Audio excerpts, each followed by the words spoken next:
मैं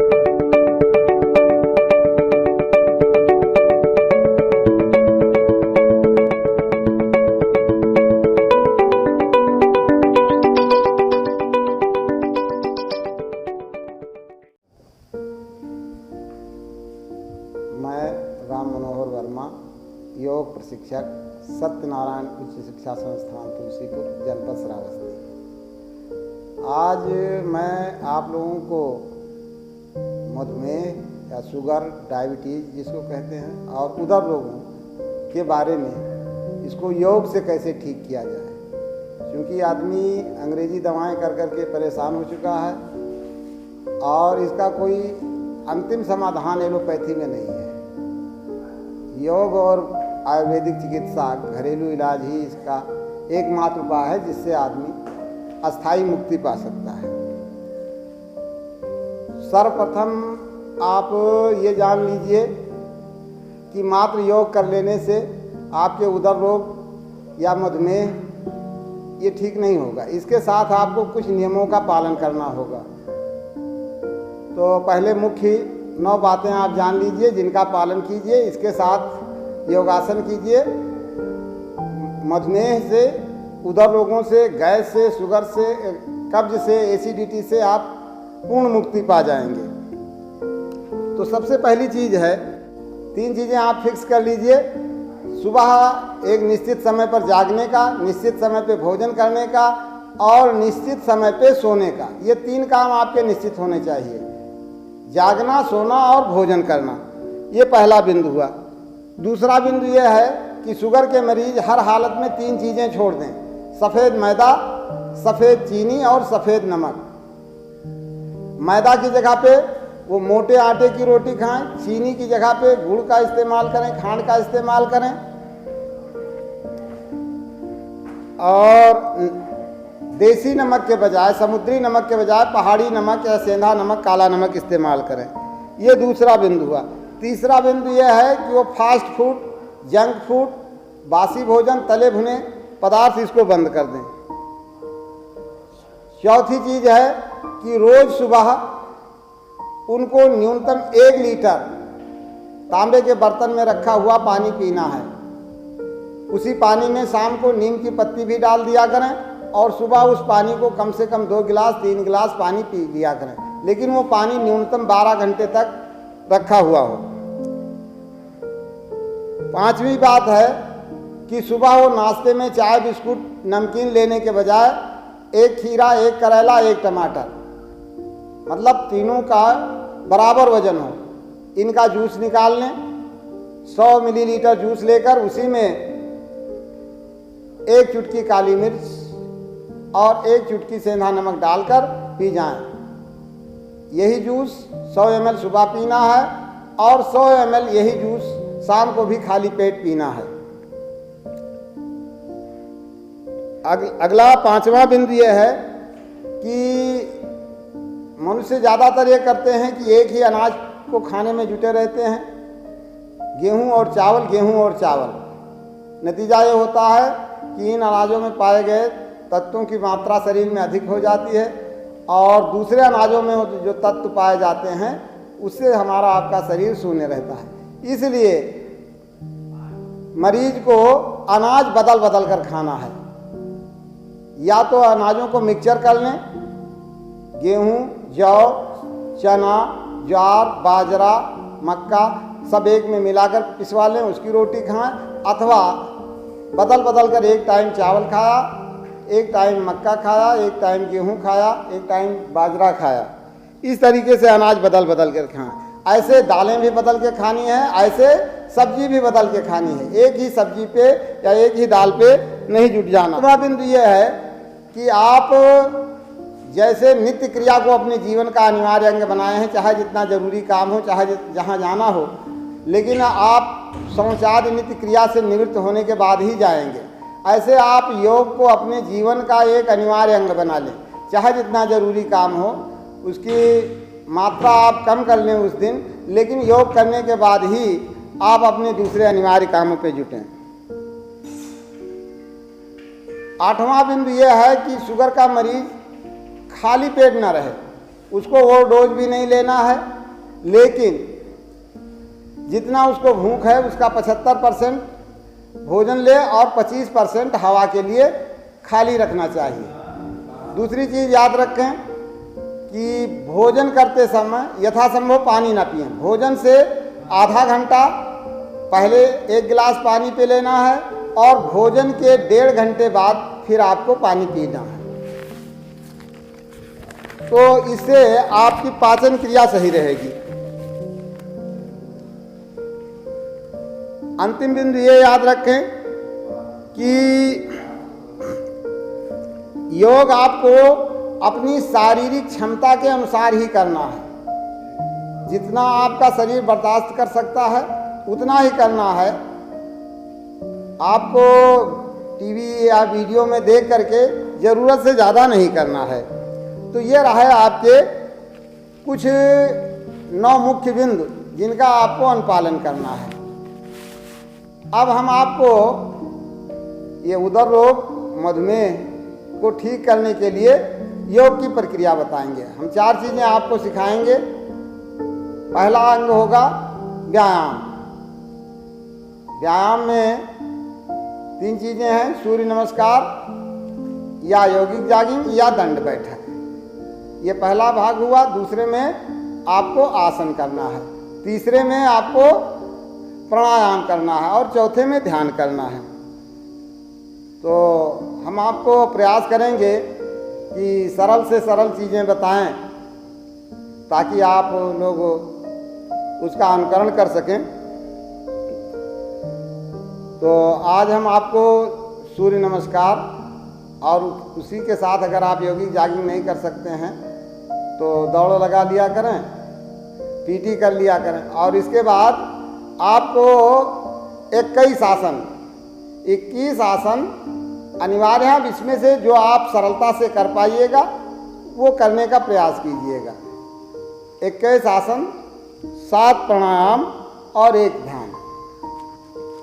तो आइए पहले आपको हम सूर्य नमस्कार करके दिखाते हैं।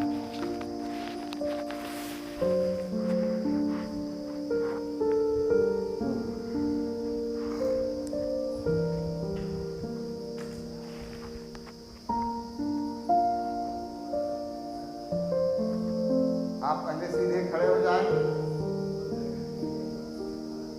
सावधान। 12 आसन है सूर्य नमस्कार। हम केवल गिनती बोलेंगे। सावधान। 1 प्रणाम आसन, 2 ऊर्ध्वस्थ आसन, 3 पादहस्त आसन, 4 दक्षिणास्थ संचालन आसन, 5 दंडासन, 6 पूर्ण भुजंगासन, 7 अष्टांगासन, 8 शशकासन, 9 पर्वतासन, 10 वामाश्व संचालन आसन, 11 फिर पादहस्तासन, 12 प्रणामासन। ये 12 आसन हो गए। हमने आपको एक बार करके बता दिया, लेकिन आपको इसे न्यूनतम 12 बार करना है। 12 बार करेंगे एक बार और हम थोड़ा तीव्रता से करके दिखा देते हैं आपको। सावधान। 1 2 3 4 5 6 7 8 9 10 11 12। ये हुआ सूर्य नमस्कार। अब हम आपको आसनों की तरफ ले चलते हैं। सूर्य नमस्कार के बाद थोड़ा सूक्ष्म व्यायाम कर लिया कीजिए। सूक्ष्म व्यायाम में सबसे सरल है तितली आसन। ऐसे बैठे, पैरों के तलवे से तलवा मिलाया और दोनों जंघाओं को चालन करना है। इतना चलाएं कि घुटने आपके जमीन में लग जाया करें।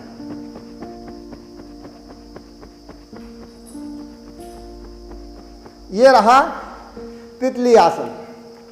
अब जो ज़्यादा लाभकारी आसन है वो हम आपको बता रहे हैं कि उदर रोग और मधुमेह में कौन कौन से आसन ज़्यादा लाभकारी हैं। पहले आप वज्रासन में बैठ जाइए। देखिए, वज्रासन में बैठने के लिए ये है कि आप ऐसे पैर फैलाए हुए हैं, पैरों को मोड़ेंगे और पाँव का अंगूठे से अंगूठा मिल जाए, दोनों एड़ियाँ बाहर की तरफ फैला लीजिए, उस पर बैठ जाइए। ये हुआ वज्रासन। अब आपको शुगर में सबसे ज़्यादा लाभप्रद होता है मंडूकासन। आपको करना है मंडूकासन। मंडूकासन के लिए अंगूठा अंदर कीजिए और उंगलियों से इसे बांध लीजिए। फिर देखें, इधर अंगूठा अंदर है, मुट्ठियां बंद हैं, इसको ऐसे मिलाइए और ठीक आप अपने नाभि पे दोनों मुट्ठे ऐसे रखने हैं। पूरी सांस बाहर निकाल दीजिए और सांस निकाल के प्रयास कीजिए कि आपका सीना आपकी जंघाओं पे रख जाए। सर आप उठाए रखेंगे और सामान्य सांस लेते रहेंगे। ये ऐसे आ गए और कम से कम आधा मिनट या 2 मिनट आप इस पर रुकने का प्रयास कीजिए। अब इसमें पेट में आप मुट्ठा हिलाते रहिए, दोनों हाथों को ऐसे चलाते रहें, थोड़ा बहुत जितना चला पाएं। इसका कारण भी जान लीजिए कि ठीक आपकी नाभि के नीचे आपका अग्नाशय, जिसे आप पेनक्रियाज कहते हैं, जो इंसुलिन बनाता है, वो स्थित होता है। जब वही निष्क्रिय हो जाता है या इंसुलिन बनाना बंद कर देता है या कम बनाता है तो आपको शुगर की बीमारी हो जाती है। जब आप उसे सक्रिय कर देते हैं, उसमें इंसुलिन का उत्पादन फिर शुरू हो जाता है, तो आपको टेबलेट या इंसुलिन का इंजेक्शन लेने की ज़रूरत नहीं पड़ती है। ऐसे आप जितनी देर रुक सकें। जो शुगर के मरीज हैं वो कम से कम इसे 7-8 बार 10 बार अवश्य किया करें और दोनों टाइम करें। ये रहा मंडूकासन भाग 1। अब हम आपको करके दिखाते हैं मंडूकासन भाग 2। मंडूकासन भाग 2 के लिए आप हथेली खोलिए, इसमें थोड़ा गैप वो बना लीजिए, गड्ढा टाइप हथेलियों में, ऐसे एक हथेली नीचे एक ऊपर। ठीक आपने अपनी नाभि पर रखा, सांस पूरी बाहर निकाला और फिर आप का सीना आपकी जांघों पे। फिर सर उठाए रहिए, सामान्य सांस लेते रहिए और हथेलियों को हल्का सा चलाने का प्रयास कीजिए ताकि पेट के हर अंग का व्यायाम हो जाए।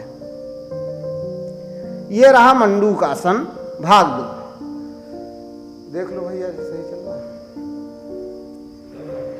सही। अब हम आपको बताते हैं सुप्त शशकासन। इसके लिए आप एक हाथ से दूसरे हाथ की उंगलियां पीछे पकड़ लेंगे, सांस निकाल के माथा आपको जमीन में रखना है, दोनों हाथ ऊपर तान देने हैं, ऐसे।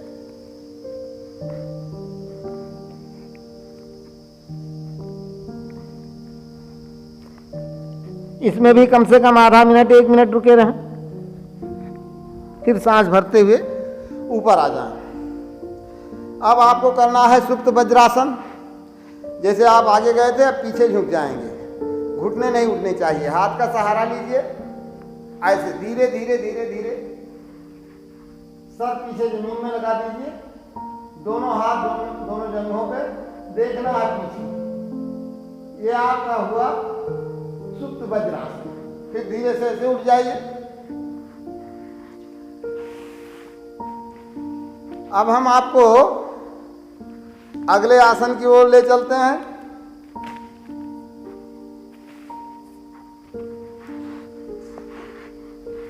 अगला आसन आपका है वक्रासन।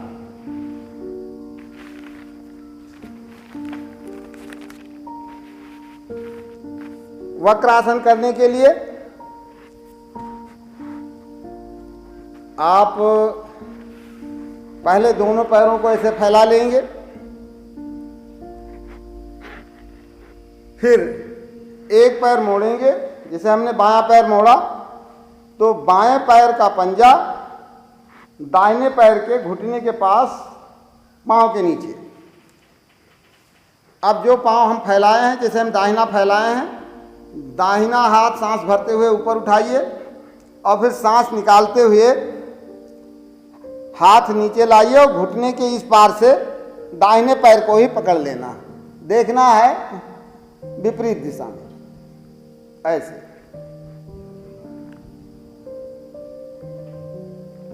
फिर पांव बदल लीजिए। बायां पैर फैलाया, दाहिने पांव का पंजा उसके नीचे ले गए। अब बायां पैर फैलाए इसलिए बायां हाथ ऊपर उठाया, सांस निकालते हुए नीचे आए और बाएं पैर को पकड़ लिया और मुड़ के देखना है पीछे। ये हुआ वक्रासन भाग 1।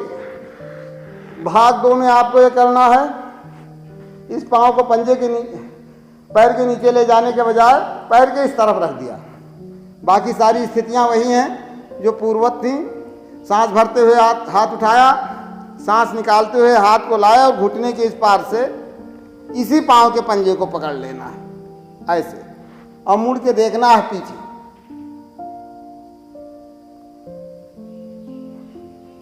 फिर दूसरे पांव को फैलाया। अब हमने बायां पैर फैलाया, दाहिने पैर को इस तरफ रखा। अब बायां पैर फैला है तो बायां हाथ ऊपर उठाया और सांस निकालते हुए हाथ को लाए और दाहिने पैर का पंजा देखो ऐसे पकड़ लिया। देखना है मुड़ के पीछे। ये रहा आपका वक्रासन भाग 2। वक्रासन के बाद हम आपको बताते हैं अर्ध मत्स्येंद्रासन। हम आपको ये सब वही आसन सिखा रहे हैं जो मधुमेह में या उदर रोगों में ज़्यादा लाभप्रद है। ये जितने भी आसन होंगे इनसे आपके पेट पे, पेनक्रियाज पे ज़्यादा प्रेशर पड़ेगा, ज़्यादा दबाव पड़ेगा और वो अंग आपका निरोग और स्वस्थ होगा। देखिए, आपको अर्ध मत्स्येंद्रासन करने के लिए क्या करें, एक पांव की एड़ी पे बैठ जाएं। जैसे हम बाएं पैर की एड़ी पे बैठ गए, दाहिना पैर इस तरफ रख लिया, घुटने के इस पार। अब जिस पांव पे बैठे हैं, जैसे हम बाएं बैठे हैं, बायां हाथ ऊपर उठाए और फिर सांस निकालते हुए लाए घुटने के इस पार से और इस पांव के पंजे को पकड़ लेना है। देखना है विपरीत दिशा में और प्रयास करें कि न्यूनतम आधा मिनट इस आसन में रुके रहें। अब फिर आप पांव बदल लीजिए, दूसरे पांव की एड़ी पे बैठ जाइए। जैसे हम दाहिने पैर की एड़ी पे बैठ गए, बायां पैर इस तरफ रखा। अब दाहिने पैर पे बैठे हैं तो दाहिना हाथ ऊपर उठाया, सांस भरते हुए हाथ ऊपर उठाया, सांस निकालते हुए हाथ नीचे लाए और इस पांव को, पंजे को पकड़ लिया। अब देखना है पीछे विपरीत दिशा में। ये रहा अर्ध मत्स्येंद्रासन। अगला है मयूरासन। प्रयास करें आप, जब शुरुआत करेंगे मयूरासन का, तो अपने चेहरे के सामने कोई तकिया या गमछा रख लिया करें ताकि अगर शरीर का बैलेंस न संभाल पाए तो आपको चोट ना लगे। देख लो। मयूरासन करने के लिए आप ऐसे घुटने के बल खड़े हो गए, दोनों हाथ की हथेलियां अंदर की तरफ आपने इसे सामने रखा। दोनों हथेलियों में 6 इंच का गैप रखिए। अब हाथों को यहाँ घुटने से मोड़ दीजिए और ठीक अपने नाभि पे, जिसको आप ढोंड़ी कहते हैं, वहीं पे ये दोनों घुटने ले जाके सटा देना है और शरीर का सारा बैलेंस दोनों हाथ के घुटने पे ले लेना है। देखिए, ऐसे ऐसे लगाया आपने और ऐसे शरीर को उठा लिया।